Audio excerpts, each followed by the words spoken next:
নমঃ শিবায়। আজকের বরদান সফলতা মূর্ত ভব। বিশ্লেষণ। তোমরা বাচ্চারা কি বিশ্ব পরিবর্তনের মহান কর্তব্যে বাবার সঙ্গে নিজেকে নিমিত্ত মনে করো?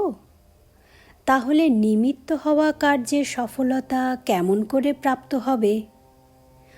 যতখানি মহানতা ততখানি নম্রতা, এই দুইয়ের ক্ষেত্রে ব্যালেন্স চাই।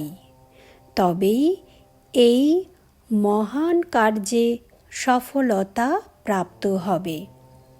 বাবার সমান ওয়ার্ল্ড সার্ভেন্ট মানে বিশ্ব সেবক হয়ে যাবে।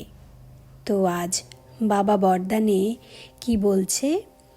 সফলতা মূর্ত হতে গেলে নিজেকে নিমিত্ত মনে করতে হবে। এখানে প্রশ্ন জাগে, কোন ব্যাপারে সফলতা প্রাপ্ত করার কথা বলছে?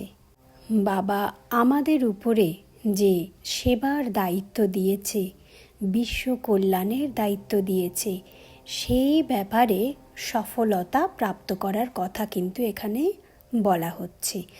আর এই কার্যে আমাদের নিমিত্ত ভাব আনতে হবে, আমিত্বকে সম্পূর্ণ ত্যাগ করতে হবে, তবেই সফলতা প্রাপ্ত হবে।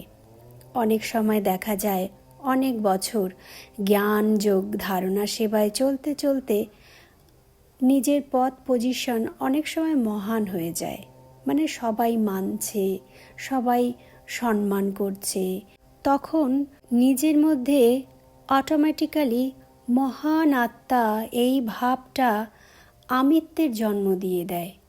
তো বাবা বলছে সেই আমিত্বকে ত্যাগ করে নিমিত্ত ভাব জাগাতে।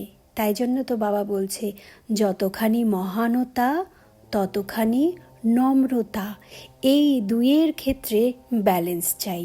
আর তবেই এই মহান কার্যে সফলতাও প্রাপ্ত হবে, আর বাবার সমান বিশ্ব সেবক হয়ে যাবে। ওম নমঃ শিবায়।